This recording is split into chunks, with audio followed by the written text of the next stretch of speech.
Hi, I'm Samantha, and I'm so excited to welcome you to today's show of Little Bit of Heaven. Today, we will be featuring Mr. Frank Rendo. Now, many of you know him as the co-host of this show, but today I get the honor to introduce him. Frank Rendo has been singing here for over 13 and a half years. He is here the first Saturday of every month to always a standing room only crowd. I think you're going to understand why. So if you haven't seen him already, sit back, relax. You are going to be blessed. Enjoy, and thanks for watching. Everybody that's come out tonight, I appreciate it. Thank you, Janice.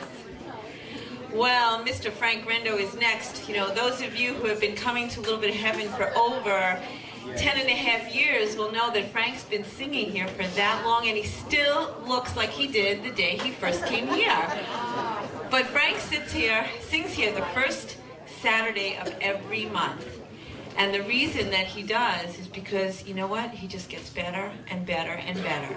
And he just has a way to just invite you into his life, and you just really feel like you're sitting in his living room. So would you please welcome one of my most special friends, Mr. Frank Rendo. I can feel him, he's all around. The Holy Spirit, he's coming down. And he is with me. I am now in the presence of the Lord. In the presence of the Lord. In the presence of the Lord. I will be set free. I will be set free.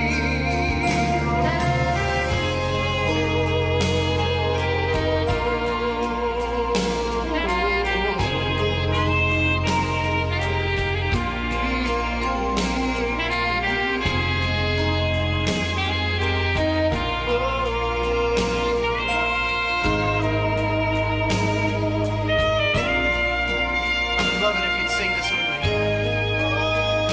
In the presence of the Lord. In the presence of the Lord. In the presence of the Lord. I will be set free. I will be set free. In the presence of the Lord. In the presence of the Lord. In the presence of the Lord. I will be set free. I will be set free. In the presence of the Lord. In the presence of the Lord. In the presence of the Lord. I will be set free. A friend of mine, Nicholas Seeberger, was my mentor, and I really learned about worship through watching him do it, because he was a worship leader. And he also played keyboards on my first recordings and my first concerts. I grew up singing since I was an embryo. Actually, when my mom tells me the story that when I was born and I start to scream, the doctor said, looks like we have another Caruso on our hands, which I'm not a Caruso by any means, but it was kind of a prophetic thing about the kind of thing my life would take a turn to. So when I started to realize more personally who Jesus was in my life, or could be for me in my life, that's when my song kind of changed. It's back in 1983. One of the most popular songs, that the least popular in the way that I get requested to do, is God Help the Outcasts. And that actually is, it's very interesting. It's from a Disney movie. It's from The Hunchback of Notre Dame. but the words are so poignant, especially for today, of how we really need to open our hearts to people who are the outcasts in our world and love them. You know, all of us have been outcasts at one point. And actually, if you really think about it, I mean, there's something in our hearts that's very longing to be filled. So I love this song because it brings us all in and really opens up all our hearts. And these are the type of songs that I love to do. This next song is one that came from a very unexpected source. It comes from a Disney film.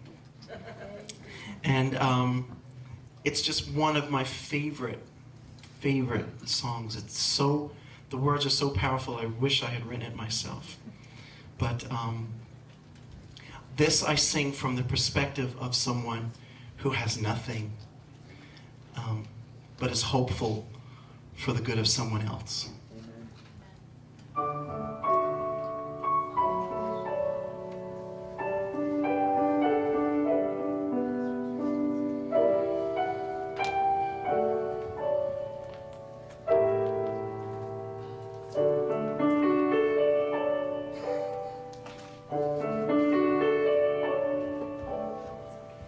I don't know if you can hear me, or if you're even there.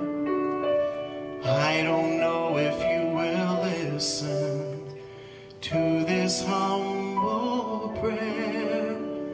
They tell me I am just an outcast, I shouldn't speak to you. But I see your face and often wonder if you were an outcast too.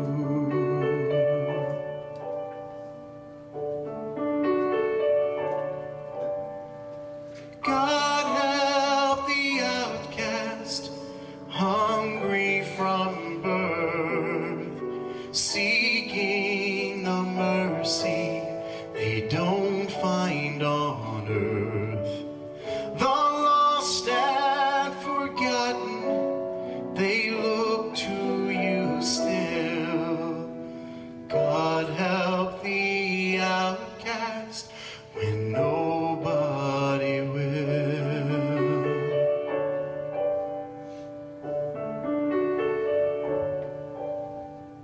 I ask for nothing, I can get by, but I know so many less lucky than I.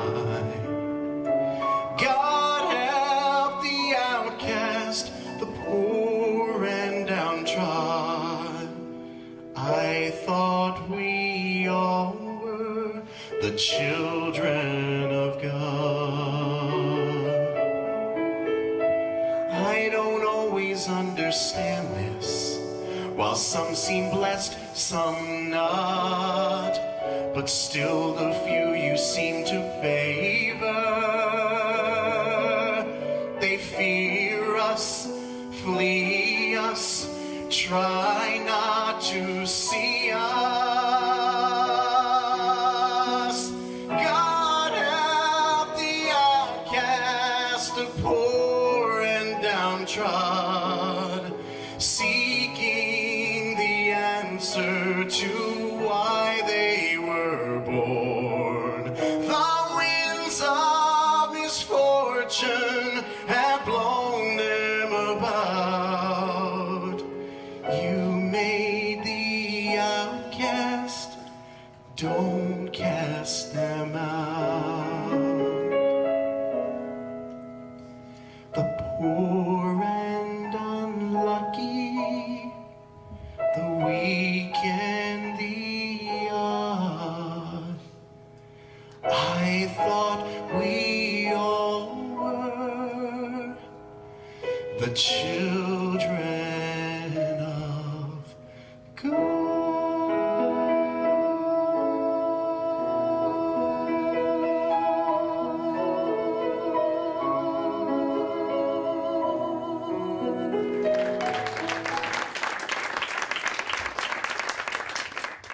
Someone very close to me years and years ago, told me that I have this anesthesia on my sword, so to speak.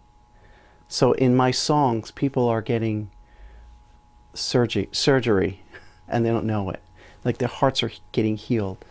And I always held on to that. That was a very, very precious metaphor for me. And it's nothing, it's really nothing that I do. I can't do that. You know, that's something that I feel is a touch on my life. And like I said, it really has nothing to do with me. It just has to do with God's. It's God's thing. Another nugget that somebody gave me years ago and said that really all you have to do is just go there and open up your mouth and sing. And God does the rest. So I really try to live by that, and it really keeps me from getting nervous to a large degree, because what happens in the room has nothing to do with me. Because I can't do what happens in people's reactions and people's hearts as they hear songs. I could just judge by reactions of what I see happening, and I see lots of tears. Sometimes I see laughter. And when I hear feedback that I hear from people at the end is that they've been very encouraged and they feel like they have hope. And I think that's the whole point. And to make sure that the words are understood, the words are my encouragement material. That's in a sense, my sermon material. The words have to be understood. And because if people don't understand your words, they're just not going to glean the truth from what they need to hear. So, judging from the reaction of people, that keeps me going on. The song that I choose has to touch me first, because I can't give you something that I don't have or haven't experienced. Sometimes I'll work on a song for almost 2 years before I'm able to sing it without breaking up myself. In a situation where Samantha gave me a track called Don't Laugh at Me, when she heard that on the radio, I think it's a Mark Wills song, she had to pull over because it touched her so much she was crying. So she bought the track and she gave it to me. And it took me like 1.5 years before I was able to sing it without me breaking up. So that song really ministered to me, really touched me. And then out of that, I can share that with other people. And then what happens after that is really God's thing. This next song is one that Samantha had given me about 1 year ago. And sometimes she gives me material. I guess she doesn't like the material I do, so she sends me songs occasionally.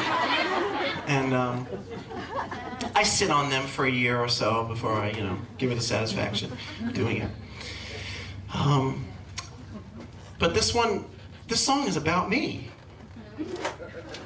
And it's not usually about me, not usually. But this song had me written all over it. I don't know how she knew that, but I think maybe because it's about her too. It's probably about everybody in this room. And I think maybe we can all relate to this one.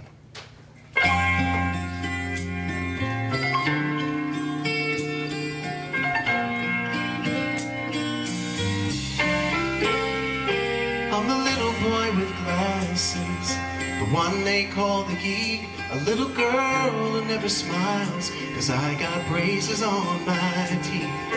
I know what it's like to cry myself to sleep. I'm that boy on every playground who's always chosen last, a single teenage brother trying to overcome my past. You don't have to be my friend. Is it too much to ask? Don't laugh at me, don't call me names, don't get your pleasure from my pain. In God's eyes, we're all the same. Someday we'll all have perfect wings. Don't laugh at me.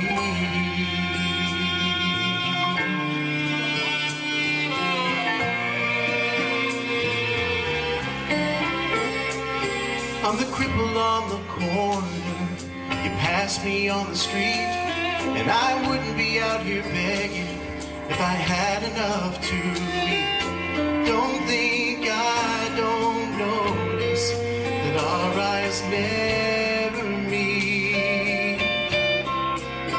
I lost my wife and little boy when someone crossed that yellow line. The day we laid them in the ground, here's the day I lost my mind. Right now I'm down to holding this little cardboard sign. Don't laugh at me, don't call me names, don't get your pleasure from my pain. In God's eyes, we're all the same. Someday we'll all have perfect wings. Don't laugh at me. I'm fat, I'm thin, I'm short, I'm tall, I'm deaf, I'm blind. Hey, aren't we all? Don't laugh at me, don't call me names, don't get your pleasure from my pain. In God's eyes, we're all the same. Someday we'll all have perfect wings. Don't laugh at me.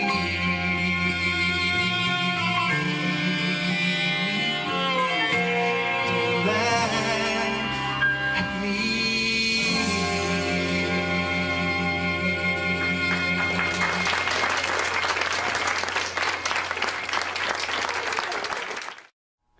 In 1994-95, I got a phone call from Samantha to come and to do an appearance at Little Bit of Heaven. It was relatively new then. And so I've been with the ministry, I've been a part of Little Bit of Heaven for over 10 years. And it's been a great friendship. It's been a great meeting between us. A lot of fruit that goes on between the two of us in our ministries. There's so much love in the room that it's just a great place. Great place to be. And I'm encouraged. People are encouraged. I have people that have come to my first Saturday of the month concert. Who've been coming for years, consistently. And you could see change in their life. And they're encouraged and they're full of hope. And that encourages me. They encourage me when they come and they talk to me during the evening. It's a happening place. People have to go and see what's going on there. And if not you, well, I wonder who will show them love, and love alone can make things new. If not from you, how will they learn? There's one who'll trade their hopelessness and give joy in return. 'Cause you're the only Jesus some will ever see, and you're the only words of life that some will ever read. So let them see in you the one in whom is all they'll ever need. 'Cause you're the only Jesus some will ever see. So let him shine bright and sure. Let them see him in you. You're gonna let them know. Hi, this is Samantha, and I hope that you're enjoying this faith-filled, wholesome entertainment. Do you know that over 50,000 guests have been through our doors?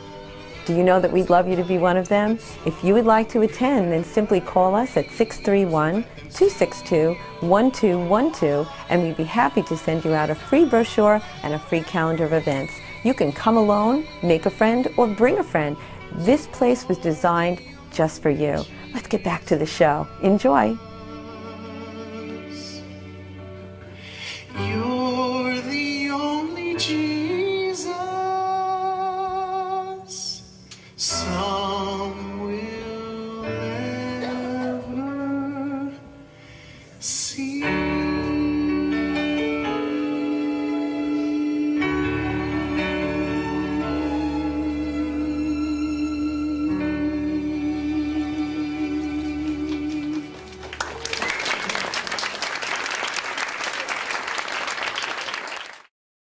I always feel like there's an intimacy between me and the person in the concert, listening. So I don't think I'll ever lose that, because that's the lifeblood of how I communicate. But I can only see it enlarging more. I hope anyway. It's interesting, I teach voice, and one of the concepts I'm always teaching my students is to get out of the way and to open up. And I find that this has become my motto for my living, for my life, because I really feel God is telling me the same thing, to get out of the way and to let Him reign in my life. So it's not an easy thing to do, because it's letting go, you know, it's letting go, but I always see the good things that happen when I do that. I see the good things happen in my singing, in my students when they do that, but in our living, I think it would behoove all of us to get out of the way and to let God make something beautiful out of our lives. The good things that happen in my life when I get out of the way, I have more peace. I don't seem to struggle with certain issues or with people. As you get older, you choose your battles. You know, when you're younger, everything's an issue for you, you know. And you kind of mature and realize that doesn't necessarily have to be the case. So I like just letting, I'm beginning to really like just getting out of the way and letting go. When you get out of the way, God makes your vision or your dream come to pass, your desires come to pass, because He knows how to better fulfill those things in your life than you do. So, and I really believe He gives us visions and dreams, so I cannot make it happen. I just allow Him to do it. Another song that is a favorite of mine is You'll Never Walk Alone, and that's from Rodgers and Hammerstein's Carousel. And again, it's an unlikely source for contemporary Christian artists to use, but this is such a universal song and so many people know it.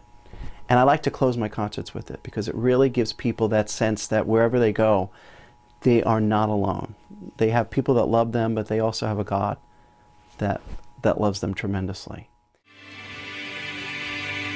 When you walk through a storm, hold your head up high and don't be afraid of the dark. At the end of a storm is a golden sky and the sweet silver song of the lark. Walk on through the wind, walk on through the rain, though your dreams seem tossed and blown. Walk on with hope in your heart, and you'll never walk